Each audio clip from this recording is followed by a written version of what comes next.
Norman in trouble.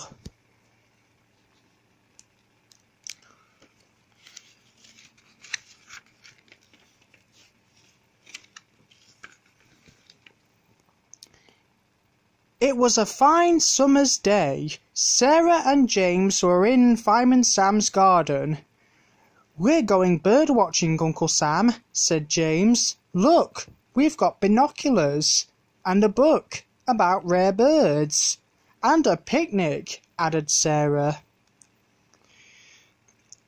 "The picnic's the most important thing," chuckled Fireman Sam. He went into his inventing shed and emerged with a large piece of canvas and some bamboo poles. "What you two need is a hide." "A hide?" said Sarah. "You mean we can hide from the birds?" "Exactly," Sam replied. In the countryside, Sam put the finishing touches to the hide. "Now you can spot the birds without being spotted yourself," he said. "Brill!" Sarah exclaimed. "It's just like a secret den." Sam left the twins to their bird watching while he went to Dillis's shop. "It's very quiet around here, Dillis," he remarked. "Where's Norman?" "He's gone fishing today," said Dillis. "What can I do for you, Fireman Sam?" "I'd like a pound of apples, please, Dillis," said Sam. "Oh dear, I'm afraid we're all out of apples," she replied. "How about some pears?" "No, thank you, Dillis," said Sam. "I wanted to bake an apple pie for the twins. It's their favourite." Norman was fishing in the Pandy River. He'd had no luck. "This is hopeless," he moaned as he picked up his tackle. "I haven't had a bite all day." On his way home, Norman spotted the twins in their hide. He grinned to himself as he dangled a plastic fish lure in front of James's binoculars. "Look, a flying fish!" cried James. "Where?" asked Sarah excitedly. Just then James spied a familiar thatch of red hair as Norman dashed off giggling. "It's just a rare, red-headed, freckly Norman Price," James sighed. Sarah frowned. "Norman scared off all the real birds." Norman was still giggling as he walked towards home. He hadn't gone far when he noticed an overgrown path in the woods. I don't think I've walked this way before," he said to himself. "I'll bet it's a shortcut to Pontypandy," he said, and turned onto the path. Suddenly he spotted an old treehouse high up in a tree. "Brill!" he exclaimed, running towards it. When he reached the tree, Norman found a rope ladder hanging down from the treehouse all the way to the ground. "That's handy," he chuckled, and began climbing up the ladder. "I'll make my own secret den up here," he thought. "Mum will never find me." But the rope ladder was old and worn. Norman was nearing the top when the ladder began to fray. Quickly he scrambled into the treehouse just as the ladder gave way beneath him.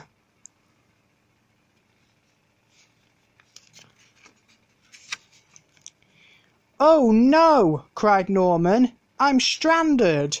He gazed forlornly at the broken rope ladder. "I'll have to get help, but how?" Norman pulled his handkerchief from his pocket as he tried to think of a plan. On the other side of the woods, The twins had spotted a rare marsh warbler near the hide. "Shh," whispered Sarah. James was looking up the marsh warbler in his book of rare birds. He turned the pages quietly. Just then, dozens of startled birds flew out of the trees in the distance. "What's happening?" asked James. "It's Norman," Sarah cried, peering through the binoculars. She could see Norman in the treehouse, frantically waving his handkerchief. "He's in trouble." James raced out of the hide. I'll see if I can help Norman," he called to Sarah as he headed towards the woods.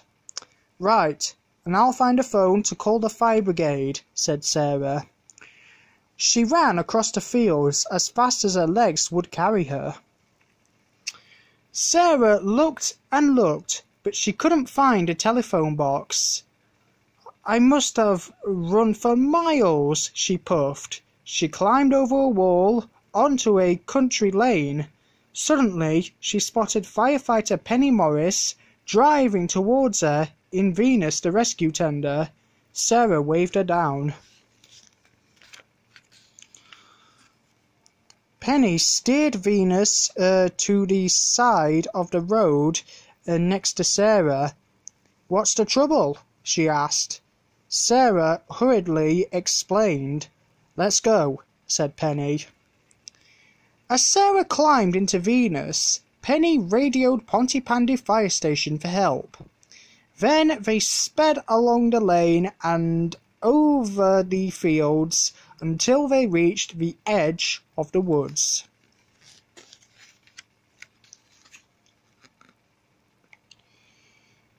At last, Penny and Sarah arrived at the treehouse. Quickly, Penny placed a ladder against a tree and began climbing. The treehouse creaked and groaned. "Hurry, Penny!" cried Norman. "It's going to collapse." "Don't worry, you'll soon be safe, Norman," Penny replied as she reached the treehouse. She helped Norman over her shoulder into a fireman's lift, then carefully made her way back down the ladder. "Well done, Penny!" exclaimed Sarah admiringly as Penny and Norman reached the ground safely. "Thanks, Penny," said Norman. Just then, the creaking and groaning of the treehouse grew louder. "Move out of the way!" cried Penny. Everyone scattered just in time as the treehouse came crashing to the ground. "That was close," breathed Penny. At that moment, Fireman Sam and the Pontypandy Fire Brigade rode up to the ruined treehouse in Jupiter. "Well, Firefighter Morris, it looks as if you've already rescued young Norman," said Station Officer Steele. "And only just in time," added Norman. "This timber could be dangerous," said Fireman Sam as he surveyed the debris. "We'd better get the area cleared up." Everyone helped to put the broken timber into piles. Then the firefighters loaded it into Venus. "I'll take the wood to the timber yard," said Penny. "Maybe they can use it." "As long as they don't use it for another treehouse," said Norman. As they finished clearing up, Fireman Sam noticed a large apple tree nearby. I'll be able to make that apple pie after all," he chuckled, placing a ladder against the trunk of the tree.